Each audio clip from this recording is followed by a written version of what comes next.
So I'd like to share a little story about God being faithful to his word. Matthew 6:33 says, "Seek first the kingdom of God, his righteousness, and all these things will be added to you." Well, in context of all these things, that's financial provision, food, that God is going to care for us. And I'll never forget a time in my life where I had to start fundraising or raising support for my salary.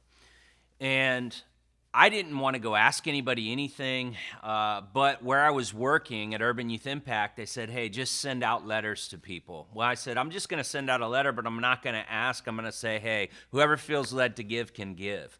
Well, there was a decent response, but my first year's salary was $10,000 a year. That was going to be my whole salary.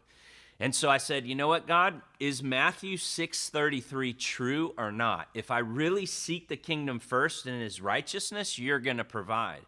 So I just so happened to be married at that time, making $10,000 a year. My wife is pregnant with Christopher, our firstborn.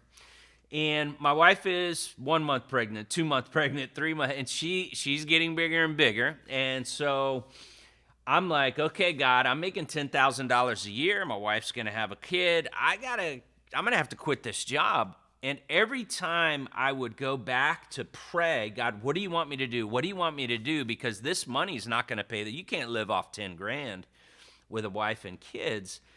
I kept getting the verse, Matthew 6:33, "Seek first the kingdom, his righteousness, and all these things will be added to you." All of a sudden, man, people would come up to me saying, "Hey, man, do you need anything?" "Yeah, I'm trying to raise my own salary." "Okay." And this person starts giving. A person came up to my mother at church.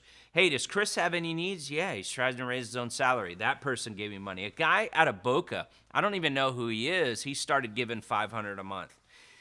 And I'm just seeing God move in miraculous ways. Then I had a guy call me and say, "Hey, Chris, I want to throw a dessert party for you." So this guy throws a dessert party for me. Again, I didn't ask. I'm not seeking that. I'm not asking anybody. I'm just seeing God begin to move people. This guy throws a dessert party for me, invites his friends, and says, "Hey, I want you to share what you're doing." And after I get done sharing with what I'm doing, he takes charge and he challenges everybody that was at the party. "Hey, we believe in Chris and Colleen. We want you guys to give and to support them." And from that one meeting, I remember $10,000 came from that one meeting, and my salary was able to double. And now I've been living off support, basically whatever comes in, for over 20 years now. And God has completely provided. Even in our church, we don't take an offering on Sunday. Why? Well, what takes more faith? For me to ask, or just trust Matthew 6:33 that the money's going to come in? And so, guys, I believe Matthew 6:33 is true. I pray that you are living like you believe that it's true. God cannot lie. He's the same yesterday, today, and forever.